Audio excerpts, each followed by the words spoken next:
Jaya Gopijana Vallabha Jaya Girivaradari Jaya Girivaradari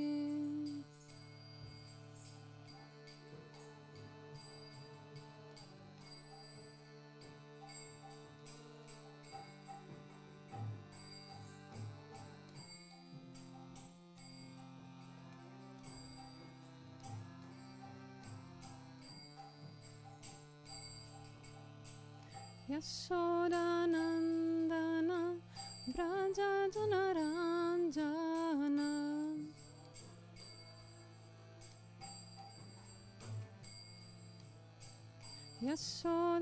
Yashodanandana Brajajanaranjana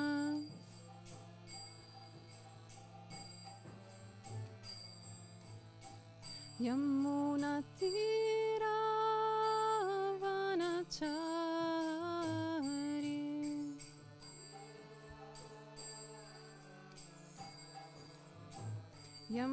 Yamunatira Vanachari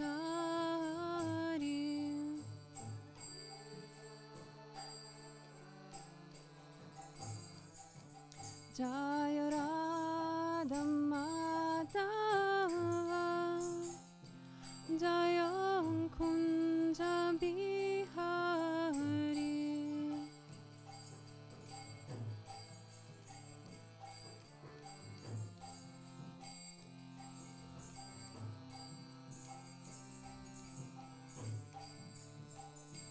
Jaya Radha Madhava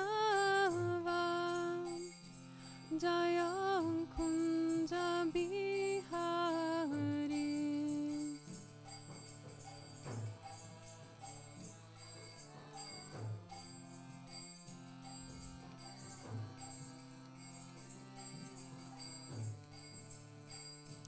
Jaya Gopijana Vallabha Jaya Girivaradari Jaya Girivaradari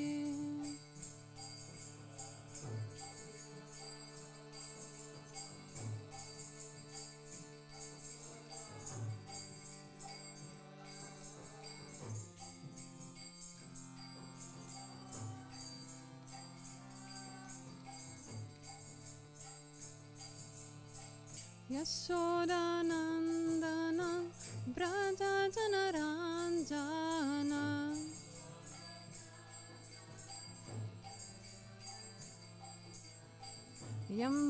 Yamunatira Vanachari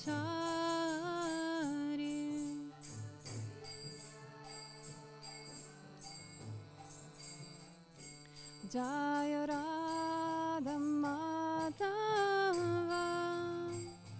Jaya Kunja Bihari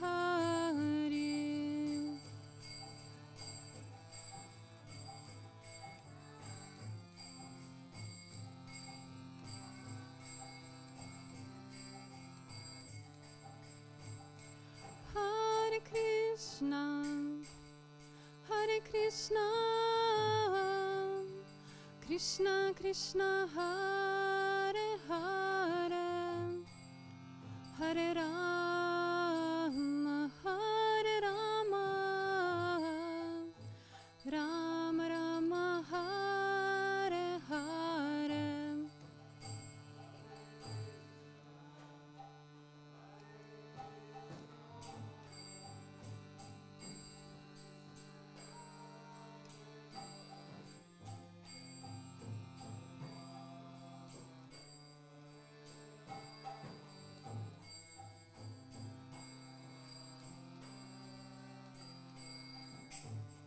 Hare Krishna Hare Krishna Krishna Krishna Hare Hare Hare Rama Hare Rama Rama Rama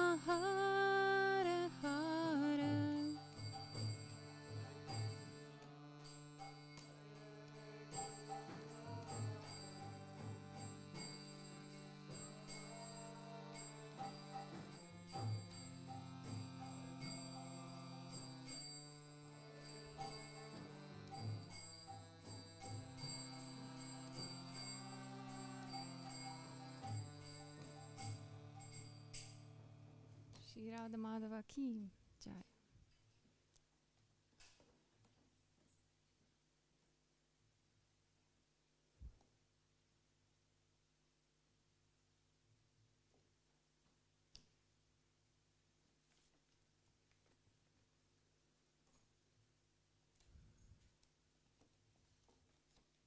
Hare Krishna.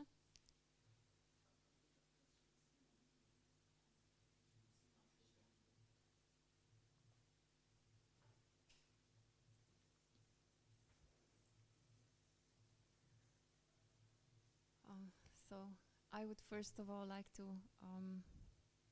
express my gratitude to Gopi Gita Mataji for engaging me in this service. It is not the easiest service for me because I'm more of a backstage kind of person.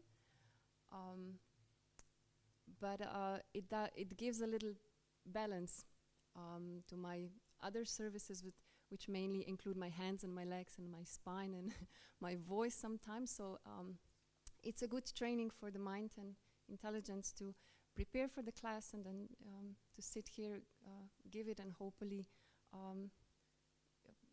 make a little impact. And I would like to thank all of you for being here today, the Vaishnavis. No matter how unqualified a speaker, the message of Srimad Bhagavatam, it's topmost. So hopefully something gets through to you as well.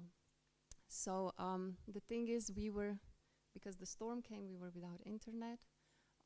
And on the schedule yesterday was scheduled Srila Prabhupada's lecture, but actually it was given by one of the brahmacharis, I think, on this particular verse that I prepared for. So Govinda Dev gave a nice solution to this. We're gonna read and chant both verses, 28 and 29, and then I'll lecture on the verse number 28. So then tomorrow we go from the verse 30 onwards. Om Namo Bhagavate Vasudevaya.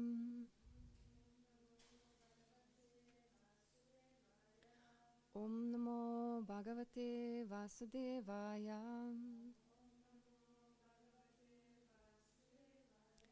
Om Namo Bhagavate Vasudevaya.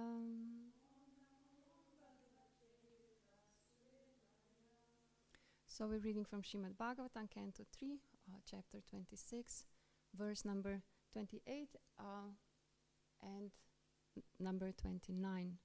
If you want to chant it as well, so we can, I've written 28, so we can chant this one. Yadvidur Hyanirudakyam Rishika Namadishwaram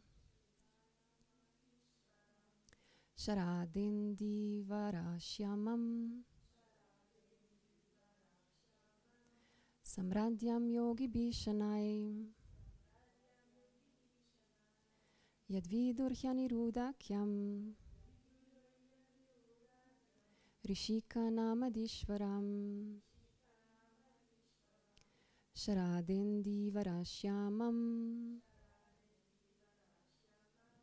Samradhyam Yogi Bhishanai Yadvidur Hyanirudakyam Rishika Namadishwaram Sharadindi Varashyamam Samradhyam Yogi Bhishanai. Okay, please chant.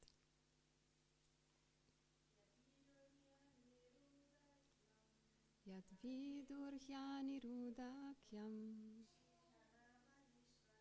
Rishika Namadishwaram Sharadindi Varashyamam Samradhyam Yogi Bhishanai. Yadvidur Anirudakyam Rishika Namadishwaram Sharadendi Varashyamam Samradyam yogi bishanai Yad vidurhyani rudakyam Rishikanamadishwaram Sharadendivarashyamam Samradyam yogi bishanai. So, I'll read translation and purport by His Divine Grace A.C. Bhaktivedanta Swami Srila Prabhupada. The translation goes, the mind of the living entity is known by the name of Lord Aniruddha, the supreme ruler of the senses. He possesses a bluish-black form resembling a lotus flower growing in the autumn. He is found slowly by the yogis. Purport. The system of yoga entails controlling the mind, and the lord of the mind is Aniruddha. It is stated that Aniruddha is four-handed, with Sudarshan chakra, conch shell, club, and lotus flower. There are 24 forms of Vishnu, each differently named. Among these 24 forms, Sankarshan, Aniruddha, Pradyumna, and Vasudeva are depicted very nicely in the Chaitanya Charitamrita, where it is stated that Aniruddha is worshipped by the yogis. Meditation upon voidness is a modern invention of the fertile brain of some speculator. Actually, the process of yoga meditation as prescribed in this verse should be fixed upon the form of Aniruddha. By meditating on Aniruddha, one can become free from the agitation of acceptance and rejection. When one's mind is fixed upon Aniruddha, one gradually becomes God-realized. He approaches the pure status of Krishna consciousness, which is the ultimate goal of yoga. So now the text 29. Taijasat tu vikurvanat buddhitatvam abutsati dravyas purana vigyanam indriyanam anugraham. Translation. By transformation of the false ego in passion, intelligence takes birth, O virtuous lady. The functions of intelligence are to help in ascertaining the nature of objects when they come into view, and to help the senses. Purport. Intelligence is the discriminating power to understand an object, and it helps the senses make choices. Therefore, intelligence is supposed to be the master of the senses. The perfection of intelligence is attained when one becomes fixed in the activities of Krishna consciousness.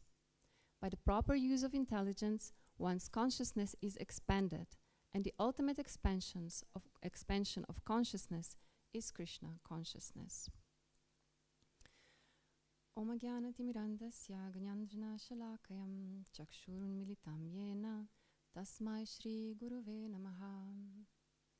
Namo Vishnu Padaya Krishna Prasthaya Bhutale Srimati Bhakti Swami Tinamane. Namo Om Vishnu Padaya Krishna Prasthaya Bhutale Srimati Bhakti Charu Swami Tinamane. Nama Om Vishnu Padaya Krishna Prasthaya Bhutale Srimate Bhaktivedanta Swami Tinamane. Namaste Saraswati Deve Gauravani Pracharine Nirvishesha Shunyavadi Pashtatya Deshatarine. Jai Shri Krishna Chaitanya Prabhu Nityananda Shri Advaita Gadadhar Shivasadi Gaura Bhakta Vrinda. Hare Krishna Krishna Krishna Hare Hare Hare Rama Rama Rama Hare Hare. So chant and read the verse 28 again. Yad vidurhya nirudakyam rishika namadishvaram sharadin divarashyamam samradyam yogi bishanai. The mind of the living entity is known by the name of Lord Aniruddha, the supreme ruler of the senses. He possesses a bluish-black form resembling a lotus flower growing in the autumn. He is found slowly by the yogis.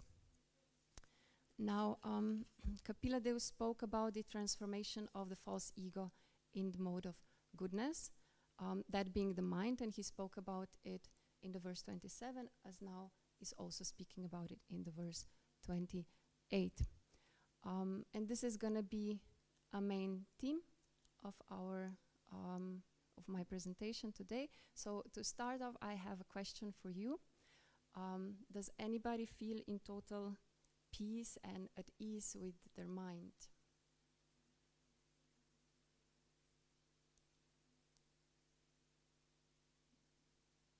No?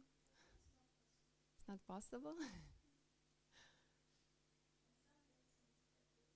Yes, sometimes. Okay. So if I turn the question around and I said, does anybody find it difficult to tolerate one's mind sometimes? If anybody finds it difficult sometimes to tolerate one's own mind?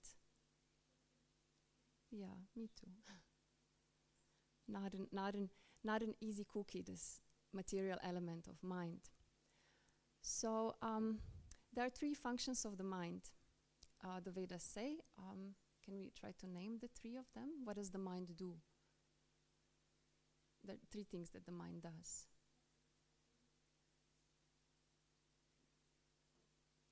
Yes? Sure. Think, yes.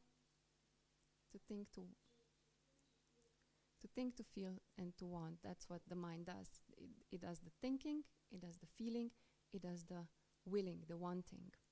And on the material platform, which is the platform of dualities, thinking, feeling, and willing is done in the frame of these dualities, which basically means in this purport it is said how there is an agitation of acceptance and rejection. And that's what mind does. You know, the mind would go, I want this, I don't want that. I need this, I don't need that.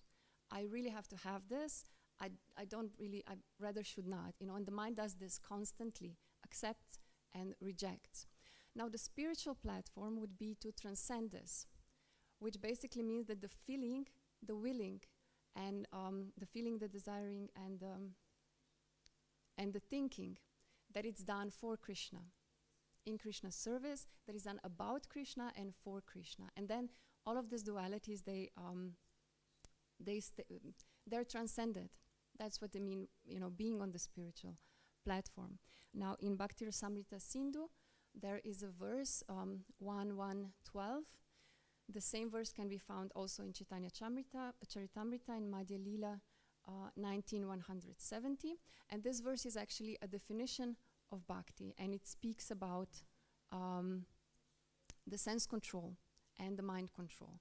And it goes like this. Sarvopadi vinirmuktam tatparatvena nirmalam rishikena rishikesha sevanam bhaktir uchyate.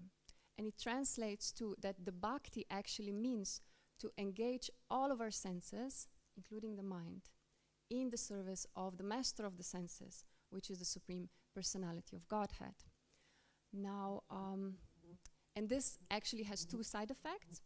One being that we get free from material designations, as we before said, of all the dualities and of all the false labels that we carry around. And at the same time, our senses get purified. So we go from the material platform to the spiritual. Now this is a very high goal. You know, in this purport it says the ultimate goal of yoga, any kind of yoga, is actually to get to that stage.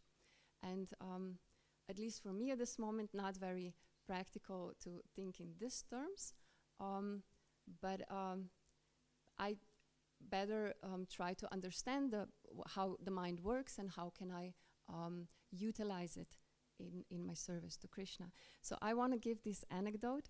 I heard this anecdote from Badrinarayan Maharaj. He's a disciple of Srila Prabhupada, and he heard it from Srila Prabhupada. He often narrates this anecdote.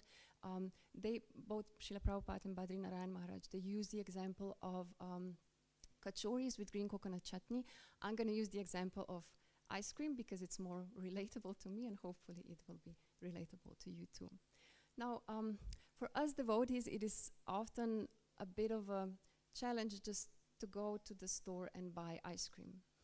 Because sometimes, you know, some devotees don't eat chocolate, and then it's a problem because usually there's cocoa butter in those ice creams. And then, there are two considerations. One is like, this is a processed industrial food. It is made without bhakti. So how much bhakti do I have when I offer this to Krishna? Will Krishna accept it? This is one consideration. Another one, even if you read the ingredients, and even if it's vegan and without GMO and without gluten-free and all of these things, is it like, you read something like E195, is that bona fide or not? So there's always this consideration. And then Akila Prabhu makes ice cream, and he makes mango ice cream. And you haven't eaten an ice cream in a while, and your mind goes, wow, I'll have a cup. And you go and you take and you eat a cup of mango ice cream, and you feel satisfied. But the mind would go, well, it's not so often that you eat ice cream, and this is really, really good. Akila Prabhu's bhava's inside, so it's beneficial as well. It's like, just, have another one. And you go and you take a second one, and you eat the second cup of the ice cream, and you feel satisfied. But the mind would go, yeah, you know what? It's just, today is the appearance day of Sutta Goswami, so, it's a festivity day, it's time to celebrate, so why don't you just, live a little, have a third cup. And you go and you have a third cup of ice cream, and you feel satisfied. Until a couple of hours later, when you're trying to sleep at night, you wake up with a horrible stomach ache. And now the same mind, the couple of hours before, was telling you, come on, have some ice cream, live a little. No? The same mind would tell you, but you have to eat so much ice cream. Now look what you've done. So I like this anecdote because it explains that mind, it's just a material element, should not be taken too seriously. But at the same time, not an easy thing to do.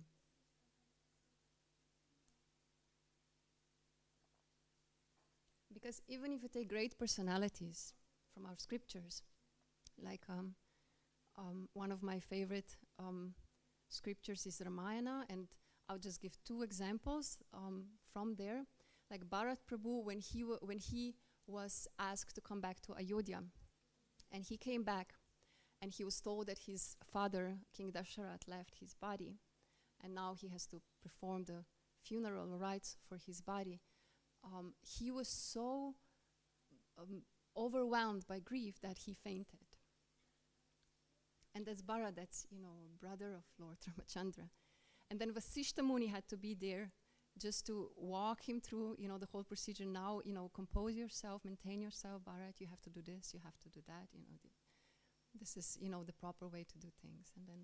And then when Bharat gathered like the whole army and elephants and soldiers, and everybody was going to the Chitrakuta mountain where Sitaram and Lakshman were residing shortly. And they went, and then from the Chitrakuta mountain, then Lakshman could see them coming. And he got really angry, and he went to Ram, and he said, I'm gonna kill Bharat, and then I'm gonna kill Kaikeyi, and then I kill everybody that had anything to do with your exile. And Ramachandra was like, but if Bharat is coming here, then most probably he just wants to, ask me to come back to Ayodhya to take up the kingdom. So why don't we just wait and see what he's got to say? And later on, when they went to Dandakaranya forest, then and there were rishis who were tormented by the rakshasas there, and then Lakshman actually asked Ramchandra, please let me kill the first Rakshasa. I accumulated so much anger towards Bharat, I need a means to release it. So, if even personalities like Bharat and Lakshman have difficulty, not taking the mind seriously, then what about, us? So, in Bhagavad Gita, there is a verse in 6th chapter, verse 34, where Arjuna gives a list of 4 characteristics of the mind.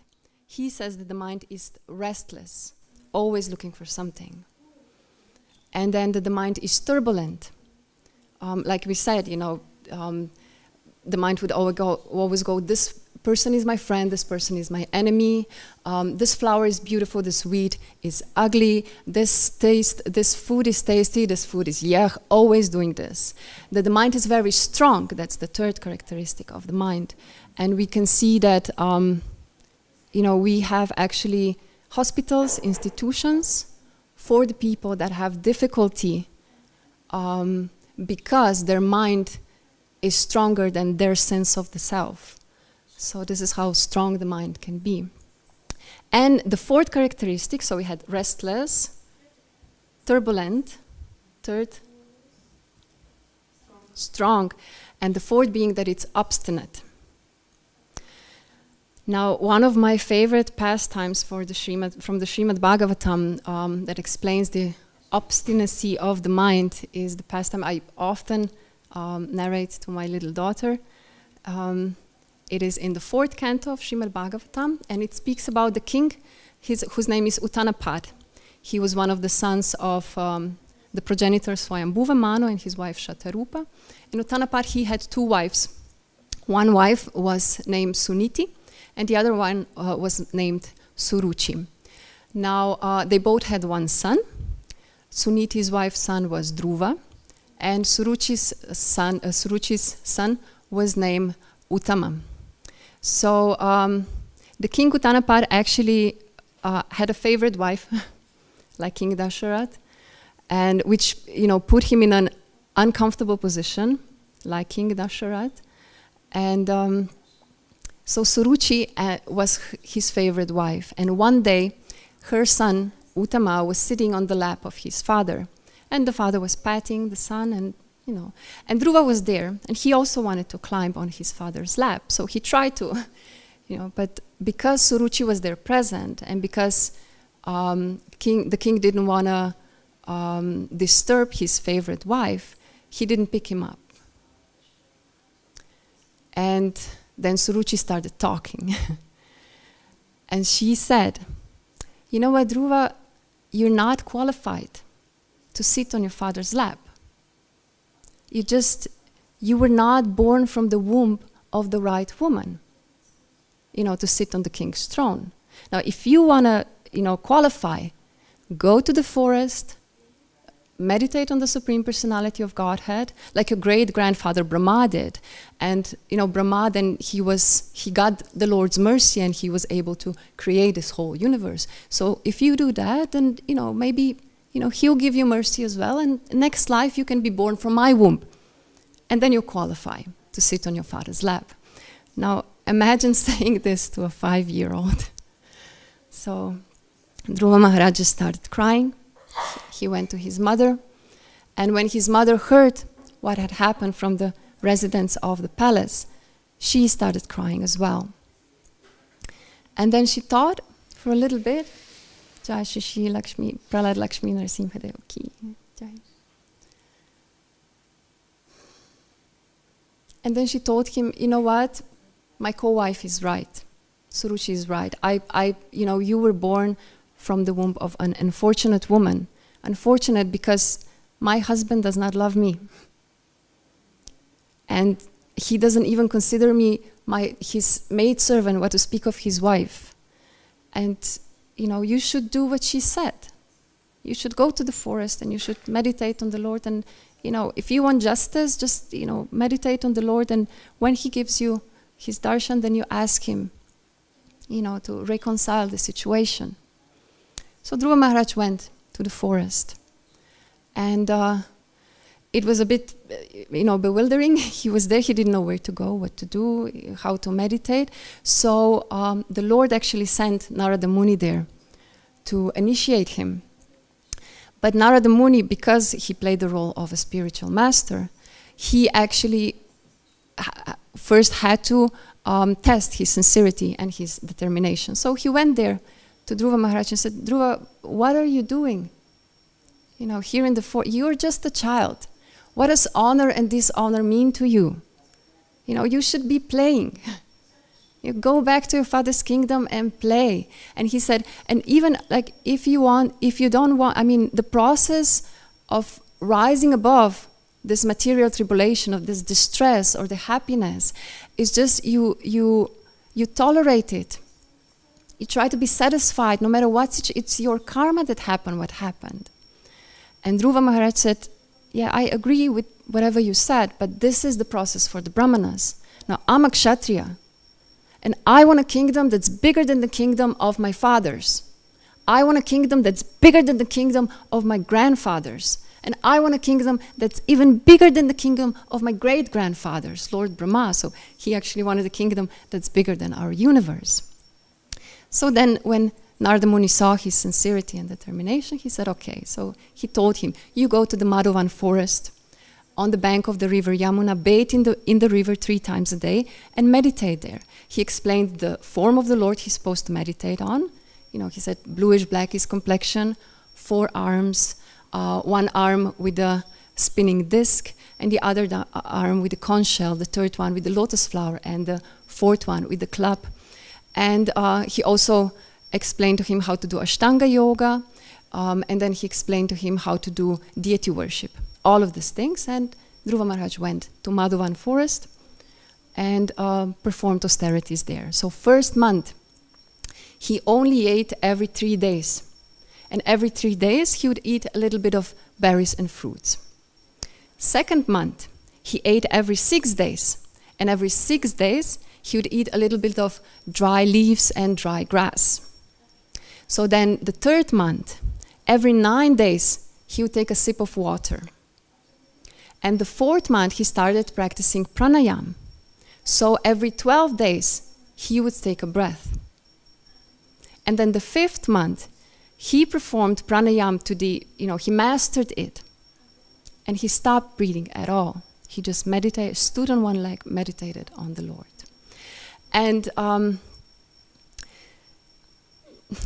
when you do austerities like this in Ashtanga Yoga, then you get some siddhis, some mystic powers. So his body got very heavy.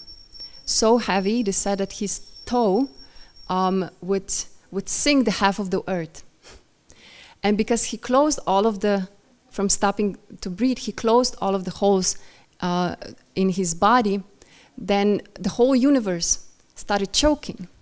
And the demigods, they couldn't breathe. They went to Lord Vishnu and they said, we can't breathe. You got to do something about this. And Lord Vishnu said, yeah, that's just austerities that Dhruva Maharaj is doing, a little boy, in the Madhavan forest.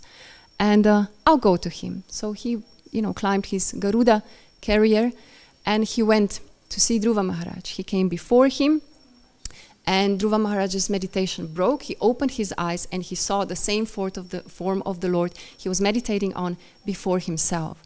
And when he saw him, he just fell on the ground.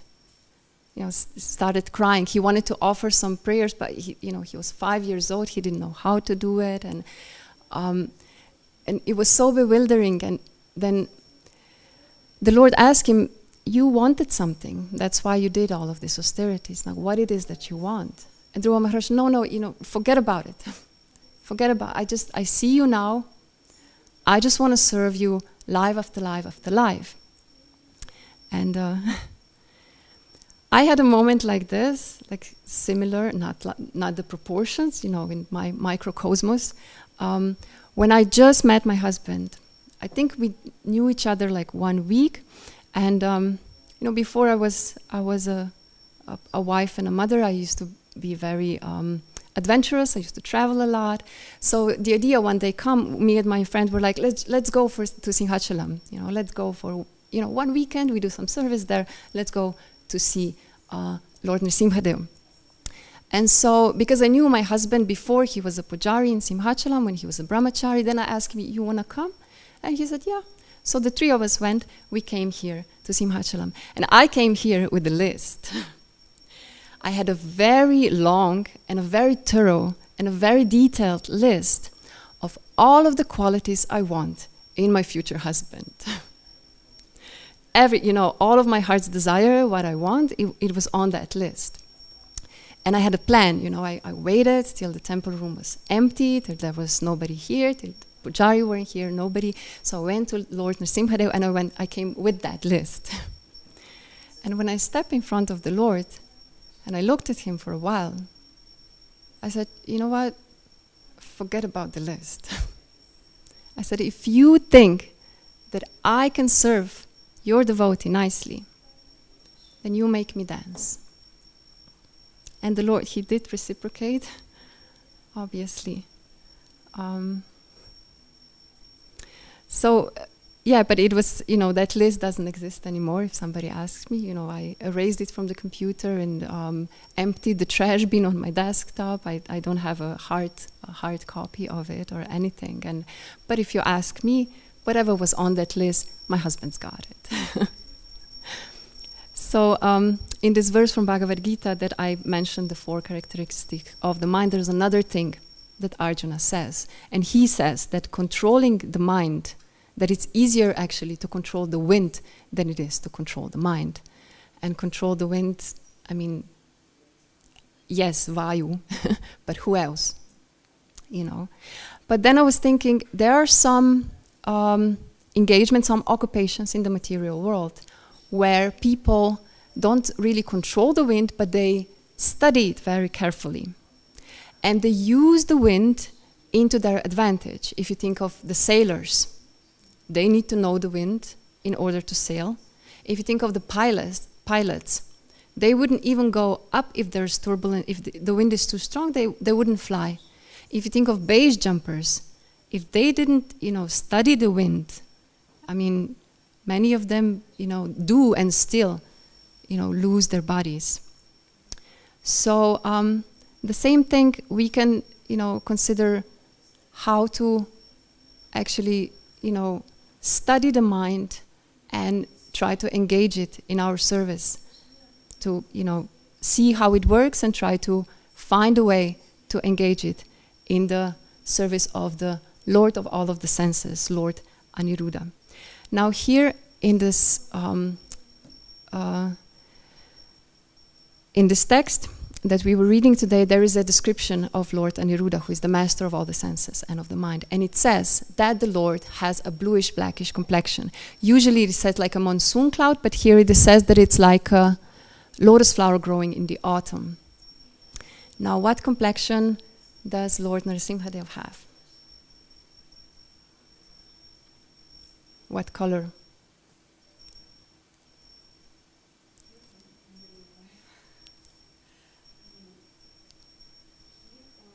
Yeah, here. This is the one we're seeing right now. What color is his? Okay. Is it bluish, blackish?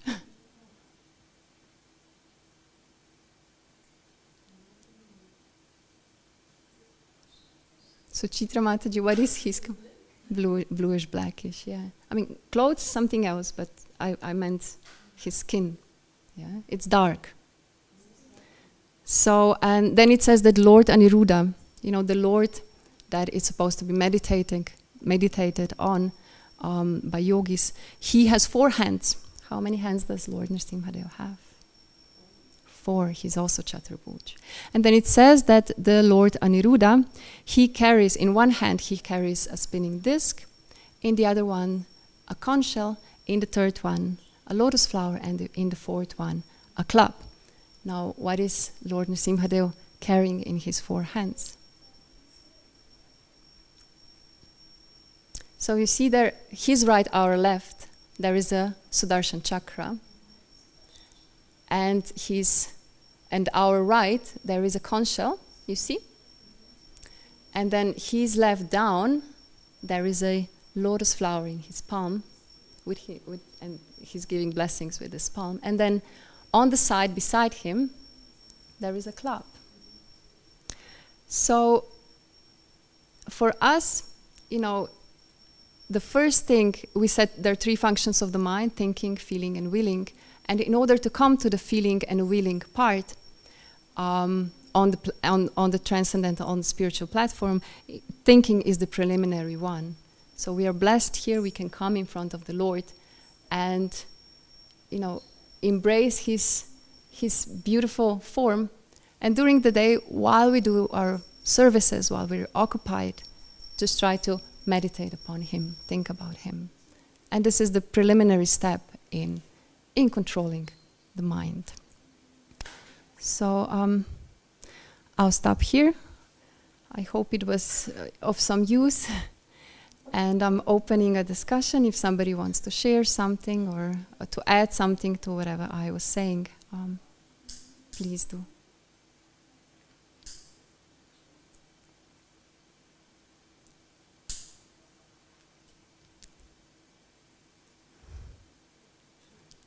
So Chitra Mataji, you want to say, you have some realizations about engaging the mind? You do, the most direct service by serving Him on the altar. Do you want to share something about how it is, how He's transforming, how the Lord is transforming the mind?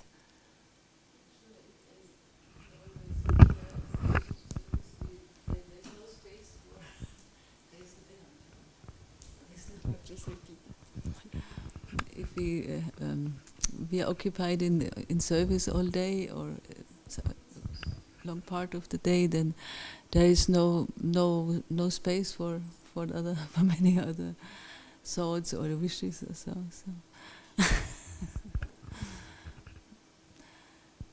It's nice. It's purifying and giving satisfaction to serve the Lord and to be engaged all the time.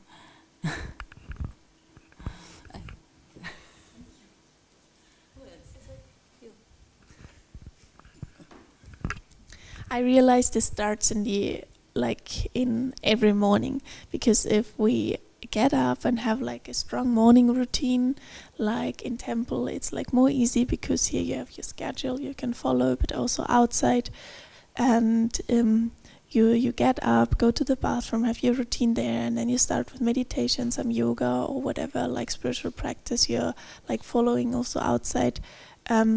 It's like the foundation of the whole day, because if you just get up like last minute, running to the bus, like trying to get like in time to your job, it's so much more difficult, because your whole mind will be like bewildered, because like actually it's like how you explained before, like you're lying in bed and your mind is like, yeah, sleep a little longer, you deserve this, you will have like a long day, so take like the last relaxation you can get.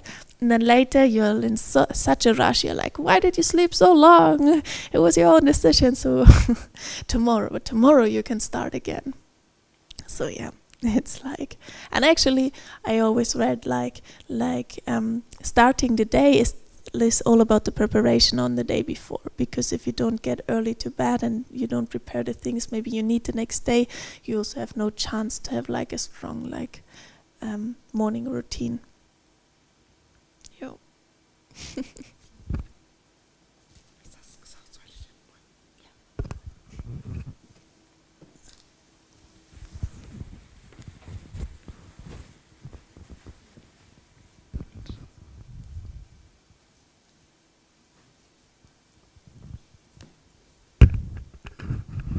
Okay, so that's what it was from me for today. Have a beautiful day. Think about our Lord. And Vanchakalpa tarubhyascha kripa sindubhya evacha patitanam pavanebhyo vaishnavebhyo namo namaha. Grantarat Srimad Bhagavatam ki jai. Srila Prabhupada ki jai. Gaur Premanande Hari Bol.